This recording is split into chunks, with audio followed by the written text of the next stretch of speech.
ॐ गणानां त्वा गणपतिगुं हवामहे कविं कवीनामुपमश्रवस्तमम् ज्येष्ठराजम् ब्रह्मणाम् ब्रह्मणस्पत आनः शृण्वन्नोतिभिः सीदसादनम् ॐ महागणाधिपतये नमः। शुद्धस्फटिकसङ्काशम् त्रिनेत्रम् पञ्चवक्त्रकम् गङ्गाधरम् दशभुजम् सर्वाभरणभूषितम् नीलग्रीवम् शशाङ्काङ्कम् नागयज्ञोपवीतिनम् व्याघ्रचर्मोत्तरीयम् च वरेण्यमभयप्रदम् कमण्डलवक्षसूत्राभ्यामन्वितम् शूलपाणिनम् ज्वलन्तम् पिङ्गलजटाशिखामध्योदधारिणम् अमृतेनाप्लुतम् हृष्टम् उमादेहार्थधारिणम् दिव्यसिंहासनासीनम् दिव्यभोगसमन्वितम् दिग्देवतासमायुक्तम् सुरासुरनमस्कृतम् नित्यम् च शाश्वतम् शुद्धम् ध्रुवमक्षरमव्ययम् सर्वम् व्यापिनमीशानम् रुद्रम् वै विश्वरूपिणम् एवम् ध्यात्वा द्विजः सम्यक् ततो यजनमारभेतु। प्रजनने ब्रह्मा तिष्ठतु, पादयोर्विष्णुस्तिष्ठतु, हस्तयोर्हरस्तिष्ठतु, बाह्वोरिन्द्रस्तिष्ठतु, जठरे अग्निस्तिष्ठतु, हृदये शिवस्तिष्ठतु, कण्ठे वसवस्तिष्ठन्तु, वक्त्रे सरस्वती तिष्ठतु, नासिकयोर्वायुस्तिष्ठतु, नयनयोर्चन्द्रादित्यौ तिष्ठेताम्, कर्णयोरश्विनौ तिष्ठेताम्, ललाटे रुद्रास्तिष्ठन्तु, मूर्ध्नि आदित्यास्तिष्ठन्तु, शिरसि महादेवस्तिष्ठतु, शिखायाम् वामदेवस्तिष्ठतु, पृष्ठे पिनाकी तिष्ठतु, पुरतः शूली तिष्ठतु, पार्श्वयोः शिवाशङ्करौ तिष्ठेताम्, सर्वतो वायुस्तिष्ठतु, ततो बहिः सर्वतोऽग्निज्वालामाला परिवृतस्तिष्ठतु, सर्वेष्वङ्गेषु सर्वा देवता यथास्थानम् तिष्ठन्तु, माम् रक्षन्तु। अग्निर्मे वाचि श्रितः वाक्हृदये हृदयम् मयि अहममुते अमृतम् ब्रह्मणि वायुर्मे प्राणे श्रितः प्राणो हृदये हृदयम् मयि अहममुते अमृतम् ब्रह्मणि सूर्यो मे चक्षुषि श्रितः चक्षुर्हृदये हृदयम् मयि अहममुते अमृतम् ब्रह्मणि चन्द्रमा मे मनसि श्रितः मनो हृदये हृदयम् मयि अहममुते अमृतम् ब्रह्मणि दिशो मे श्रोत्रे श्रिताः श्रोत्रगुम् हृदये हृदयम् मयि अहममुते अमृतम् ब्रह्मणि आपो मे रेतसि श्रिताः रेतो हृदये हृदयम् मयि अहममुते अमृतम् ब्रह्मणि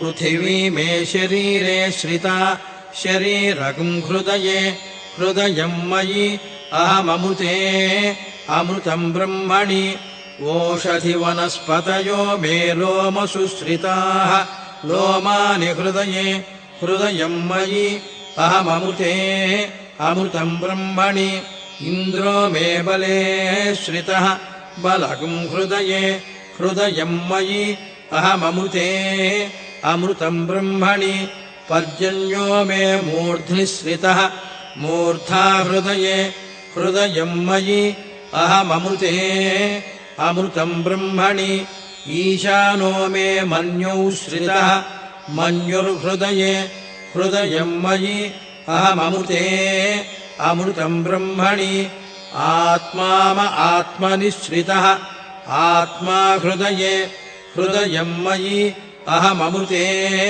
अमृतम् ब्रह्मणि पुनर्म आत्मा पुनरायुरागात् पुनः प्राणः पुनराकूतमागात् वैश्वानरो रश्मिभिर्वावृधानः अन्तस्तिष्ठत्वमृतस्य गोपाः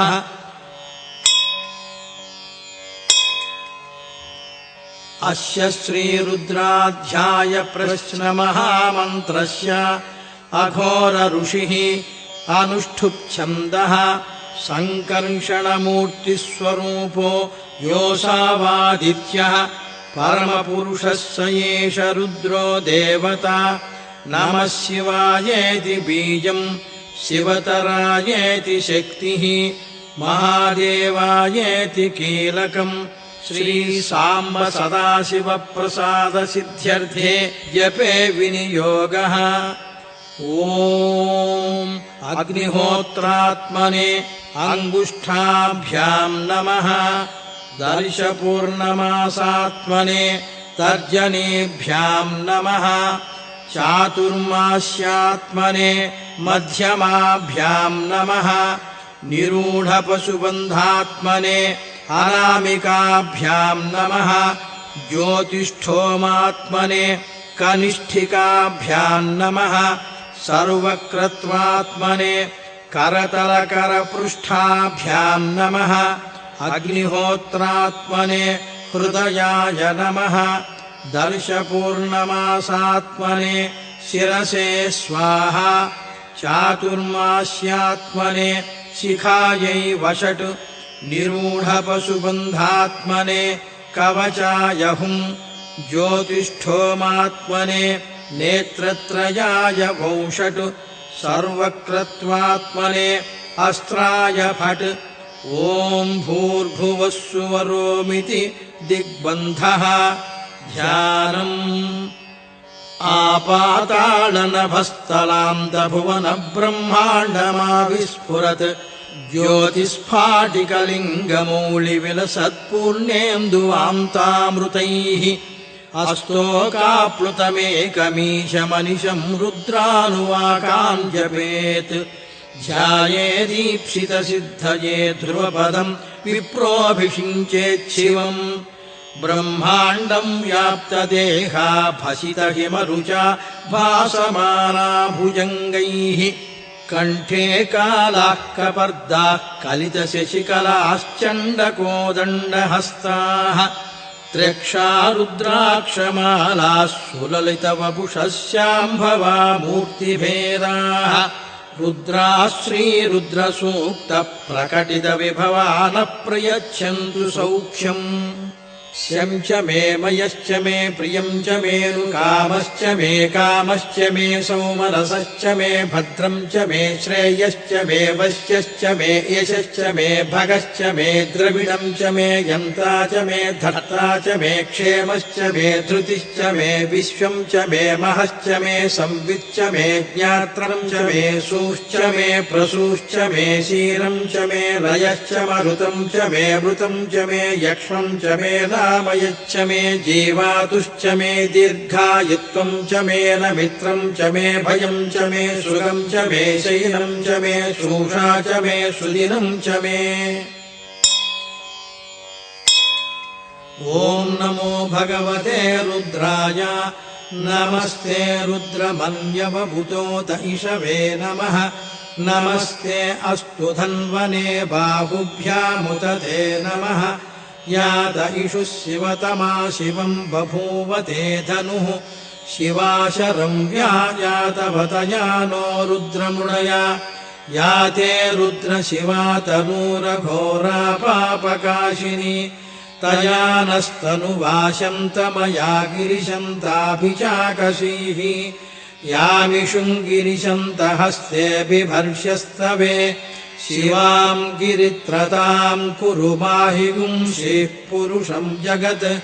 शिवेन वचसा त्वा गिरिशाच्छावदामसि।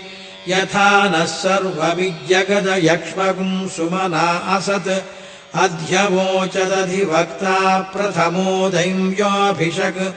अहीगिश्च सर्वान् जम्भयन् सर्वाश्च यातु धान्यः। असंयस्ताम्रो अरुणबुधबभ्रुः सुमङ्गलः। ये चेवागुम् रुद्रा अभितो दिक्षु स्थिताः सहस्रशो वैशागुम् खेडयीमहे असंयो वसर्पति नीलग्रीवो विलोहितः उतैनम् गोपा अदृशन्नदृशन्नुदहार्यः उतैनम् विश्वाभूतानि स दृष्टो मृडयातिनः नमो अस्तु नीलग्रीवाय सहस्राक्षाय भीरुषे अथो ये अस्य सत्त्वानोऽहम् तेभ्यो करम् नमः प्रमुञ्च धन्वनस्त्वमुभयोरार्त्रियोर्ज्याम् याश्च ते हस्त इषवः पराता भगवो वप अवतत्यधनुस्त्वगुम् सहस्राक्षशतेषु ते निशीर्य शिल्यानाम् मुखा शिवो नः सुमना भव विद्यम् धनुःकपर्दिनो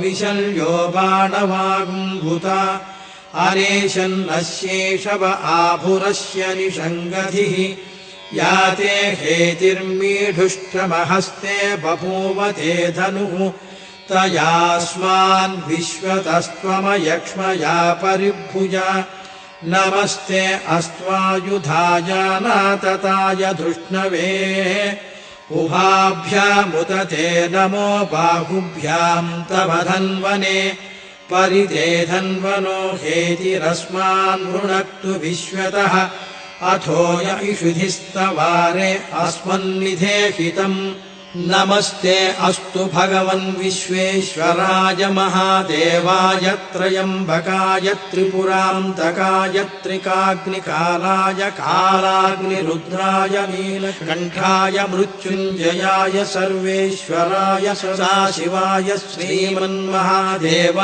नमः।